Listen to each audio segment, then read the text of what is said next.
Well, I'd like to tell you about one of my favorite homemade dishes, which is Indonesian chicken soup, or what we usually call Soto Ayam. The main ingredient is obviously chicken, and if we are lucky, we use Ayam kampung, which is a Indonesian free-range chicken commonly found in Indonesia. Compared to regular farm chickens, it's usually healthier and has a richer flavor because the chickens grow naturally and look for their own food instead of being raised with artificial feed. I don't cook this dish very often because it takes quite a lot of time and effort to prepare. Usually, I only make it when my husband specifically requests it or during special family gatherings. Coincidentally, I cooked it this morning. My husband, who is a very supportive and family oriented person, always helps me out in the kitchen whenever I cook, especially when we prepare complicated dishes. Earlier this morning at around 8 a.m., we went to a traditional market near our house to buy some ingredients and household necessities.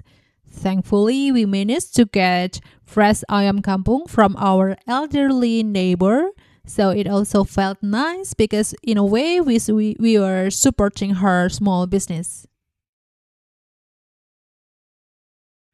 As for the ingredients, we needed chicken, celery, leeks, bean sprouts, and of course some crackers or kerupuk as Indonesians call them. To make it things easier, we usually use instant soda seasoning instead of preparing all the spices from scratch because it's much more practical and less time consuming. After getting back home at around 9 a.m., we immediately started cooking. The process itself is actually quite simple. First, we washed and cut the chicken into pieces before putting it into a large pot. Then we added the seasoning along with salt, pepper, celery, and leeks. After letting it simmer for quite a while, we taste the soup to make sure the flavor was right before serving it in bowls. This dish also reminds me of my childhood. When I was young, my mother used to cook this soup whenever I felt sick because warm soup always made me feel comforted and relaxed. Now, whenever I cook soto for my husband, it somehow brings back those precious memories. In the future, I think this dish will continue to be one of our family's go to meals for special occasions or family gatherings.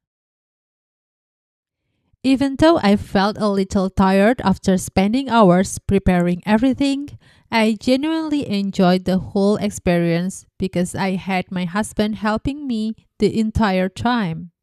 On top of that, I was really satisfied with how the sourdough turned out.